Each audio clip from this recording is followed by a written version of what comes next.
Assalamualaikum warahmatullahi wabarakatuh. Innal hamdalillahi nahmaduhu wa nasta'inuhu wa nastaghfiruh wa na'udzu billahi min shururi anfusina wa min sayyiati a'malina. May yahdihillahu fala mudhillalah wa may yudlil fala hadiyalah. Asyhadu an la ilaha illallah wa asyhadu anna Muhammadan abduhu wa rasuluh. Sallallahu ta'ala fi Qur'anil Karim. A'udzu billahi minasyaitonir rajim. Bismillahirrahmanirrahim. Innallaha ya ayyuhallazina amanu taqullaha wartanzur nafsun ma qaddamat ligat wa taqullaha innallaha khabirum bima ta'malun. Sadaqallahu azim. Syukur alhamdulillah kita aturkan kehadirat Allah Subhanahu wa taala. Karena dengan nikmat dan rahmatnya dan kesehatan kita yang diberikannya kepada kita mempunyai tujuan, niat, istiqomah untuk selalu mempelajari ayat-ayat Allah agar kita tidak tersesat oleh godaan, gangguan dari tangan iblis setan yang terkutuk. Makanya kita harus mendekatkan diri kepada Allah dengan mempelajari ayat-ayatnya agar kita selalu menjadi manusia yang hidup dalam ridha Allah. Nah, jadi untuk mencari ridha Allah itu kita harus selalu dekat dengan aturan-aturan Allah. Kalau kita dah jauh dari aturan-aturan Allah, maka kita jangan harap kita akan mendapatkan hidayah dari Allah. Nah, di dalam surat 39 ayat 65 ya. A'udzubillahi minasyaitonirrajim. Bismillahirrahmanirrahim. Walaqad uhiya ilaika wa ilal ladzina min qablika la in asrakta la yahbatanna amaluka wa la takunanna minal khasirin. Sadaqallah. Coba baca terjemahannya.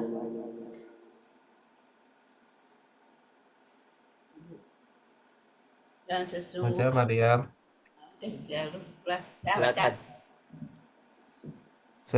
Dan sesungguhnya telah diwahyukan kepadamu dan kepada nabi-nabi yang sebelummu, jika kamu mempersekutukan Tuhan, niscaya akan hapuslah amalmu dan tentulah kamu termasuk orang-orang yang merugi.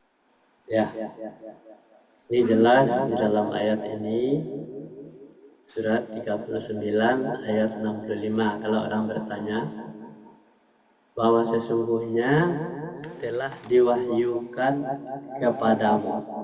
Mu itu adalah tujuannya bukan orang lain, tetapi kita yang lagi membaca, yang lagi mendengar.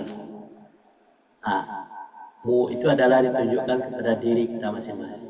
Jadi telah diwahyukan kepadamu berarti kita dan kepada nabi-nabi yang sebelummu. Memang sebelum kita itu nabi-nabi dulu yang mendapat wahyu. Jika kamu mensekutukan Allah, mensekutukan Tuhan, niscaya akan hapuslah amalmu. Dan tentulah kamu termasuk orang-orang yang merugi. Nah, jadi ini bahayanya kalau mempersekutukan Allah itu. Bertahun-tahun kita mengamalkan amal soleh menurut kita, tetapi kita ternyata menjadi orang-orang yang mempersekutukan Tuhan. Semua amalan yang kita lakukan yang baik tadi itu semuanya akan hapus Nah, ini bahayanya syirik. Nah, jadi kalau Allah menyatakan yang seperti ini pasti untuk semua manusia yang beriman kepada Allah dan Rasulnya. Tetapi orang-orang yang tidak beriman kepada Allah dan Rasulnya tidak masalah. Yang bermasalah adalah kita yang beriman kepada Allah dan Rasulnya mempersekutukan Allah. Hapus amalan kita. Nah, itulah kita termasuk orang yang merugi. Kalau orang yang merugi, yang tadinya dijanjikan oleh Allah, tidak mempersekutukan Allah, janjinya surga, tidak dapat lagi surga. Padahal kita sudah masuk kubur. Nah, ini lanjutannya. Kita lanjut. Ya. Siapa yang baca? Aku. Ya. Mana ya? Apabila sudah habis. Aduh, ini ngapain sih kayak gini nih? Apabila sudah habis bulan-bulan haram itu, maka bunuhlah orang-orang musyrikin itu di mana saja kamu jumpai mereka. Dan tangkaplah mereka, kepunglah mereka dan intailah di tempat pengintaian jika mereka bertaubat dan mendirikan sholat dan menunaikan zakat, maka berilah kebebasan kepada mereka untuk berjalan. Sesungguhnya Allah Maha Pengampun lagi Maha Penyayang. Yang dimaksud dengan bulan haram di sini ialah masa 4 bulan yang diberi tangguh kepada kamu musyrikin itu, yaitu mulai tanggal 10 Zulhijjah, hari turunnya ayat ini sampai dengan 10 Rabiul Akhir. Maksudnya terjamin keamanan mereka. Jadi di dalam surat 9 ayat 5. A'udzubillahi minasyaitonirrajim. Bismillahirrahmanirrahim. Fa iza naslafal asyru al-haram faqtulul musyrikina haitsu wajata'uhum wa khuzuhum wa ahsuruhum wa aqadu lahum kullu marsadi wa in tubu wa aqamus shalah wa atuz zakata fa qututu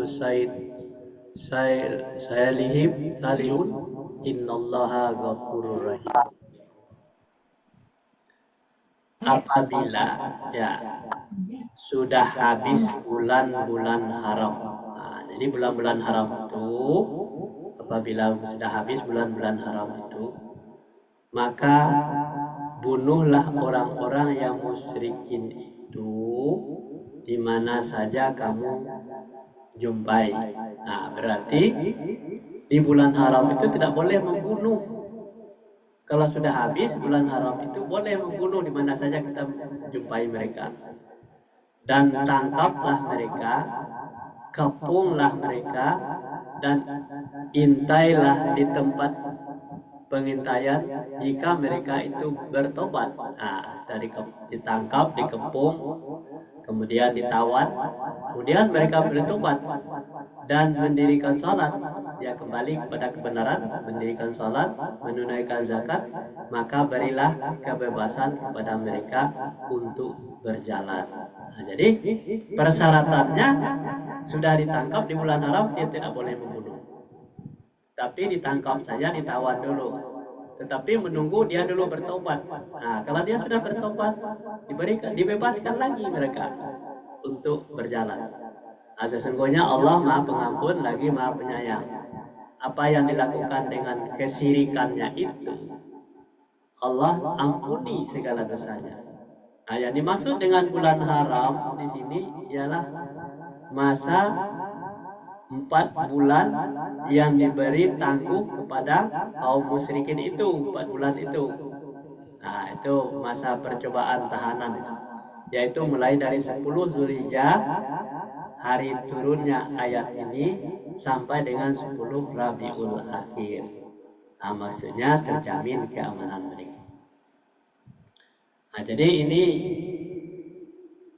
musuh-musuh Allah itu adalah musyrik. ya boleh dibunuh, tetapi ditunggu dulu, jangan terlalu buru-buru udah tangkap langsung dibunuh, tidak boleh. Ada tenggang waktunya diberikan oleh Allah selama 4 bulan, tetapi ke dalam bulan haram itu tidak boleh membunuh orang. Coba baca.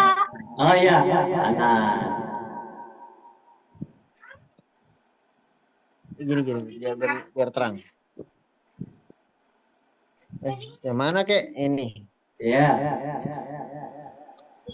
Baca nggak sama kamu? Kecil gitu. Kalau udahin. Mariam. Abang Isyam. Ya karena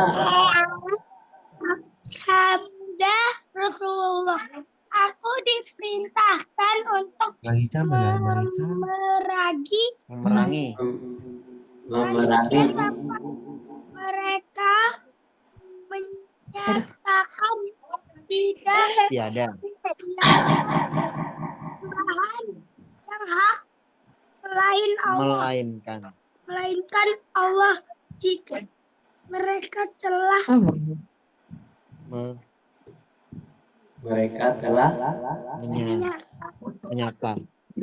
menyatakannya. saya menyatakannya gimana? Darah dan harta. dan harta mereka aku lindungi kecuali karena haknya.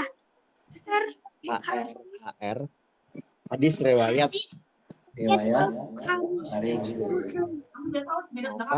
Maukah kalian aku beritahukan tentang paling besar Sayang. beliau Habis suaranya. Ayo. berbuat kepada Allah dan durhaka pada kedua orang tua. Hadis riwayat Bukhari Muslim. Suaranya lama-lama. Ya bagus. Jadi sabda Rasulullah itu menyampaikan kalimat-kalimatnya berkata ya. Aku diperintahkan, hanya diperintahkan siapa? Adalah aku, kata Rasulullah, untuk memerangi manusia sampai mereka menyatakan. Nah, memerangi itu berartinya memerangi bisa menyampaikan dengan kalimat-kalimat, ya, memerangi orang yang tadinya musyrik disampaikan, didakwahi, itu berarti memerangi sampai dia menyatakan tiada sesembahan yang hak melainkan Allah, sampai dia mengerti, sampai dia menyembah Allah. Tadinya dia menyembah batu, menyembah berhala, menyembah pastor, menyembah uskup. Nah, ini sampai dia tidak menyembah daripada Allah.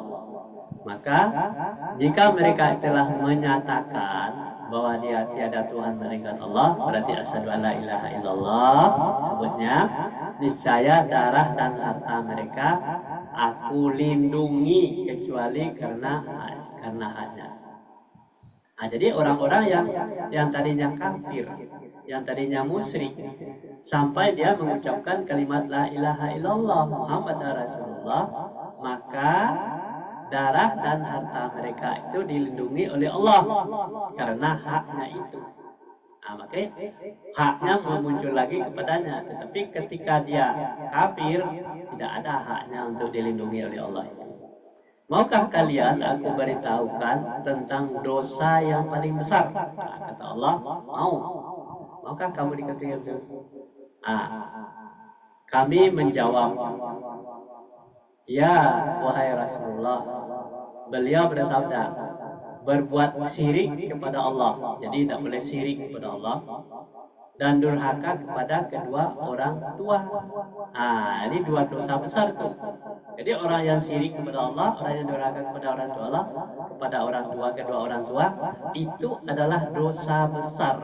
Jadi oleh sebab itu kepada orang tua tidak boleh durhaka. Kalau syirik kepada Allah juga tidak boleh. Jadi orang yang durhaka adalah dosa besar. kemudian syirik adalah dosa besar. Itu sama jajarannya dengan orang itu.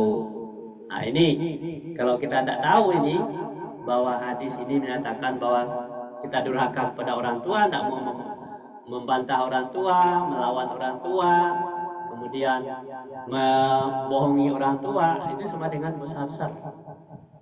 Tidak boleh. Jadi syirik dan durhaka kepada orang tua. Terus lanjut. Siapa nenek? Nenek. Syirik adalah suatu kekurangan dan aib yang Allah SWT menyucikan dari keduanya. Karena itu barang siapa yang berbuat syirik kepada Allah berarti dia menetapkan untuk Allah apa yang dia mensucikan diri daripadanya. Dan ini adalah puncak pembangkangan, kesombongan dan permusuhan kepada Allah.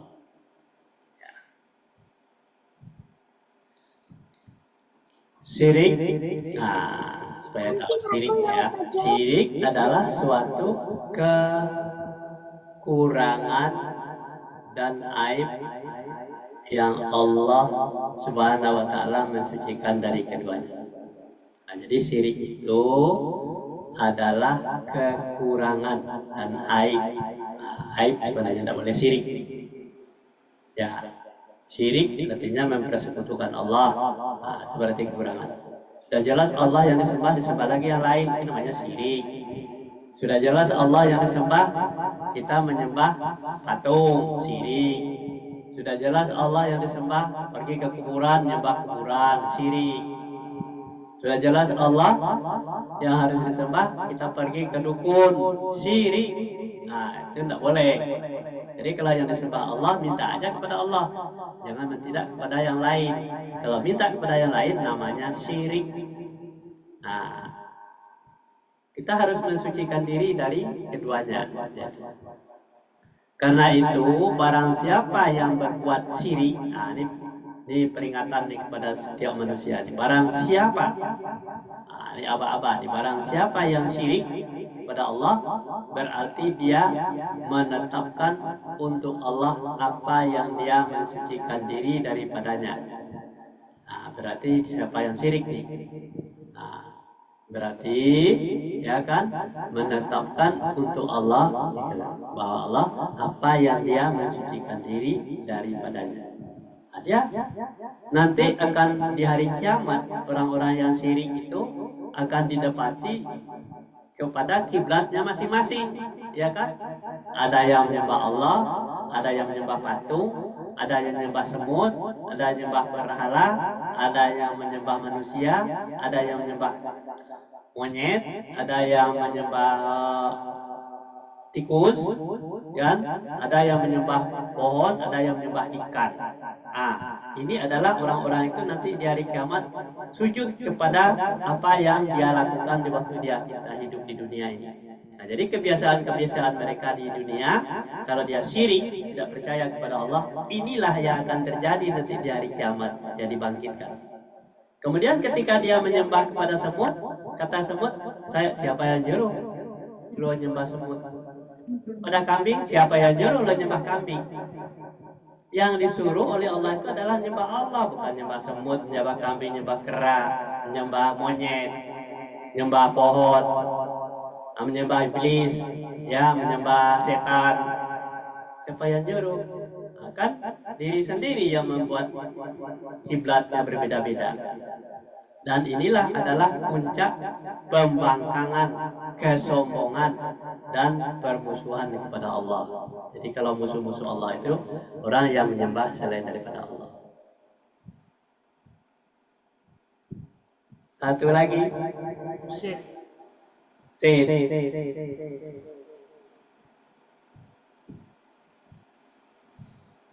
Mana nih? Sit. Ayahnya mana nih?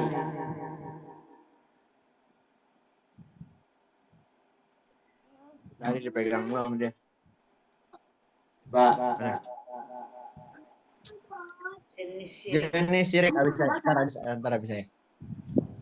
Syirik ada 2 jenis, syirik besar dan syirik kecil. Syirik besar bisa mengeluarkan pelakunya dari agama Islam tuh. Dari agama Islam dan menjadikannya kekal dalam neraka. Jika ia meninggal dunia belum bertobat daripadanya, syirik besar adalah memalingkan sesuatu bentuk ibadah selain Allah. Ya. Nah, jadi jenis syirik itu ada 2. Syirik, ya. 2 syirik, syirik besar dan syirik kecil. Nah, syirik besar itu artinya syirik bisa mengeluarkan pelakunya dari agama Islam. Contohnya, ya, tidak usah jauh-jauh. Imam Masjid Istiqlal, Nazaruddin Umar, dia imam besar Masjid Istiqlal. Ketika dia sudah tunduk kepada Vatikan pada menyatakan bahwa agama itu sama, itu dia sudah dengan sendirinya keluar dari Islam. Dia pasti masuk ke dalam neraka kalau dia tidak bertobat kembali. Kalau dia rubah niat dia itu, bahwa dia menyatakan bahwa agama itu sama.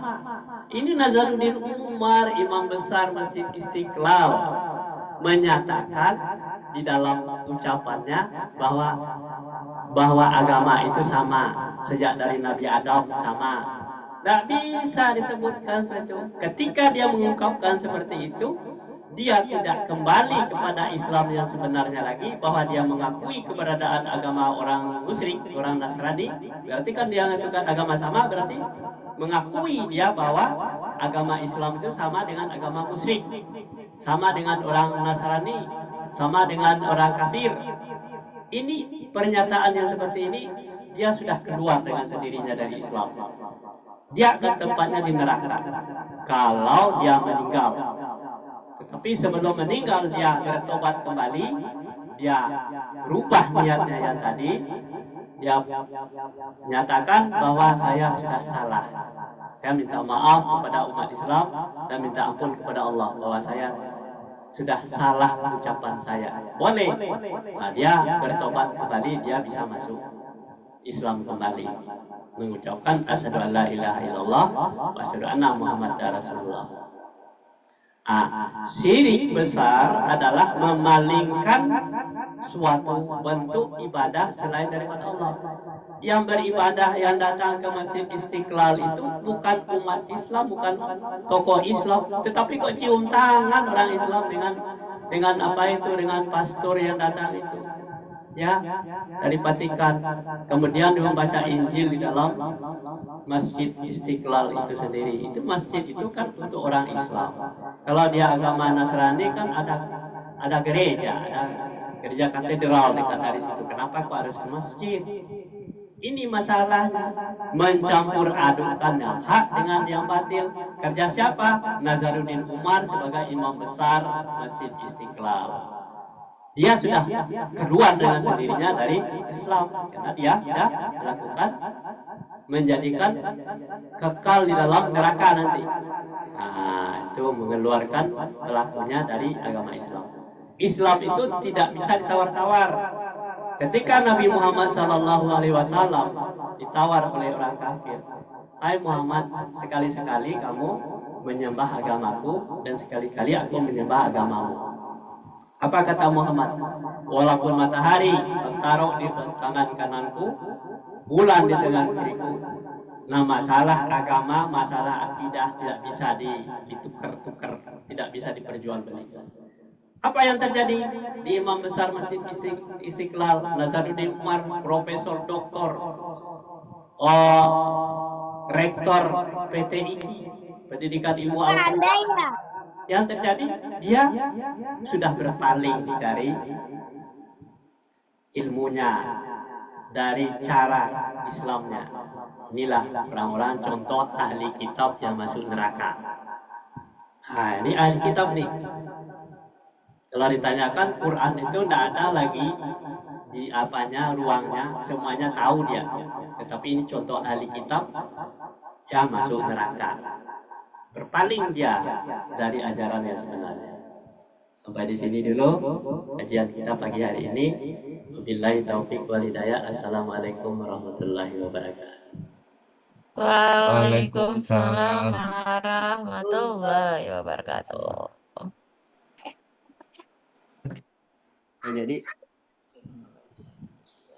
Makanya apa ya lagi megang lo pernah iya. Baca. Tuh. Yang berikutnya ya. Bawahnya. lagi megang lo kacau. Tadi siri besar, sekarang siri kecil. Silakan. Nah.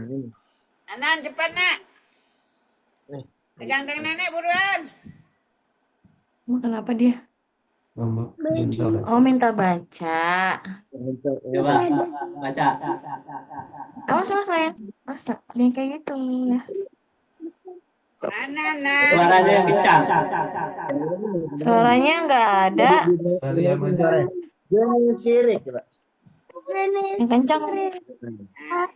Sirik ada dua jenis. Sirik besar dan sirik kecil. Naik lagi suara. Oh. Baca anak SD. Dalam neraka jika ia meninggal Maria belum bertaubat daripadanya syirik besar adalah melakukan sesuatu ibadah selain Allah. Ya. Ganteng. Jadi sirik besar tadi ya. Jadi sirik besar dan sirik kecil. Sirik besar bisa mengeluarkan pelakunya, artinya orang yang mengucapkan tadi ya dari agama Islam. Walaupun dia agama Islam, tetapi dia keluar dari apanya, dari Islam itu dalam konteks ketika dia ngomong. Ya, contoh dia tadi Nazaruddin Umar bahwa semua agama itu sama. Nggak bisa. Agama Kristen, agama musyrik, agama Islam, agama tauhid, beda lah. Dan menjadikan kekal di dalam neraka orang yang keluar dari Islam. Walaupun dia KTP Islam, walaupun jadi imam masjid, walaupun direktur PT IKI, dia sudah keluar dari konteks Islam itu. Kalau dia meninggal ketika itu belum bertobat, dia masuk neraka. Nah, jadi besar adalah memalingkan. Memalingkan berarti ada berpaling dari ajaran Islam itu sendiri. Ya, dalam bentuk ibadah selain daripada Allah. Ya, ya. Anan. Ya. Paham? Ah. Nah, Atim baca Atim. Atim mana Atim? itu yang kecil itu hati itu. Atim baca Atim. Atim. Enggak. Lah, cuma dikit kok itu. Sedikit itu cepat sayang. Coba Abang Isyam. Abang Isyam baca. Baca dong yang dikit itu. Atim membaca kecil sedikit Abang itu. Isyam deh, Abang Isyam. Mama Maria baca.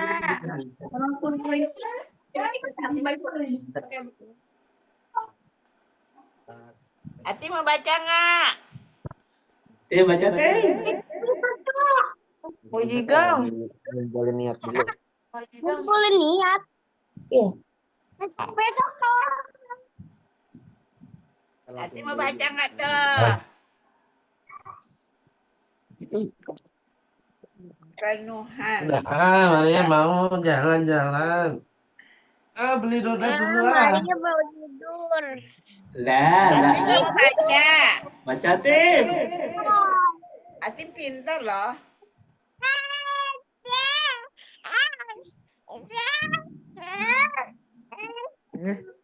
Mau baca. Mana Tim? Baca. Baca. Mana? Dia mau baca katanya. Bang Atim duluan deh. Ya udah dimati. Udah Tim. dimatiin. Ayo, ya, Syed Amin. Kalau Hatim bisa baca, besok nenek kasih hari Selasa nenek kasih duit 1.000. Hatim, Lebih deh, kalau baca deh. Hatim. Kalau Hatim baca nenek kasih duit baca, 1.000. Katanya boleh logam 1.000. Baca Tim. Ilmu bimbanya dikeluarkan Tim. Pemenuhan dan Mana minum ada? menghilangkan kesusahan. Hatim. Hatim. Ablet Dadah dulu, dadah dulu, dadah ya. Dadah, Mariam dadah dulu. Dadah. Ada duit 1.000 ya. Dadah. Assalamualaikum. Dadah. Mariam Salam. deh. Salam, dadah. Nggak Mariam boleh. dadah, ada rewel dadah. Nah ya, Ya. sampai di sini dulu ya. Nggak jadi Tutup. bacaan. Wabillahi taufiq wal hidayah. Assalamualaikum warahmatullahi wabarakatuh. Waalaikumsalam. Nah.